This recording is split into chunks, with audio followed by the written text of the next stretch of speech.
isang panahon, sa malayong nayon na kung tawagin ng ating mga ninuno na paraiso na waring nakatayo sa ulap, may isang Diyosa ang naninirahan doon na nagngangalang Salisa.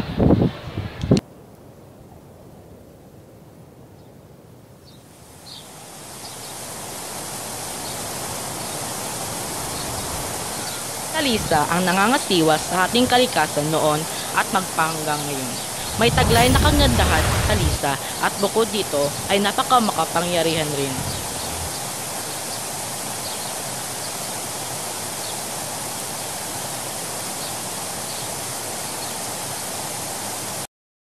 Ay nasa kanya na ang lahat o hindi.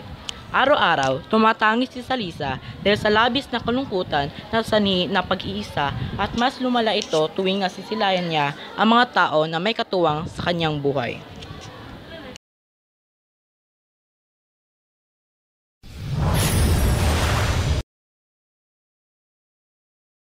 Napagdesisyonan ng konseho ng may kapal na bigyan ng supling si Salisa. Isang araw, may isang puting liwanag ang lumitaw sa harap ni Salisa. At nang hawakan niya ito ay naging sanggol.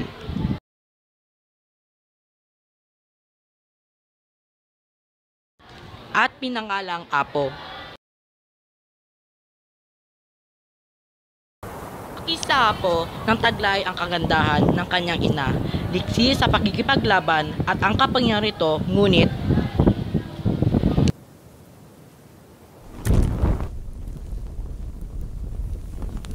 sa kalaman ng kanyang ina ay nilalapastagan ni Apo ang kalikasan at dahil dito natutong limasin ng mga tao ang kagubatan at katubigan.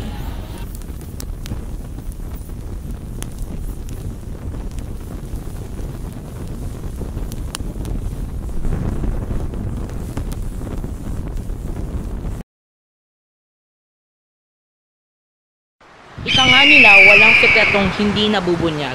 Nang malaman ni Salisa ang gawin ni Apo ay agad niyang itong kinausap.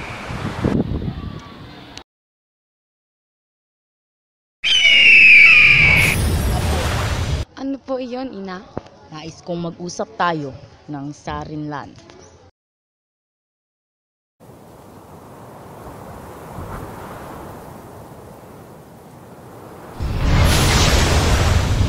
Ano ang ating pag-uusapan?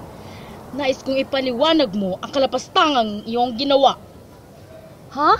Anong ibig mong sabihin? Tingnan mo ang iyong ginawa. Sinira mo ang ating yamang lupa, yamang tubig at maging ang ating yamang mineral. Ngayon ay batid mo na.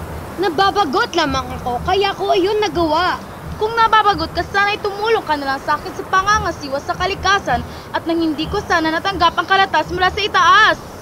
Kalatas? Nakasaad sa kalatas na ibinigay sa akin na kailangan kitang parusahan dahil sa iyong kabuktutan.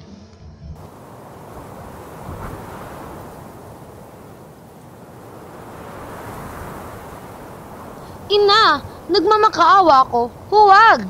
Paumanhin, anak.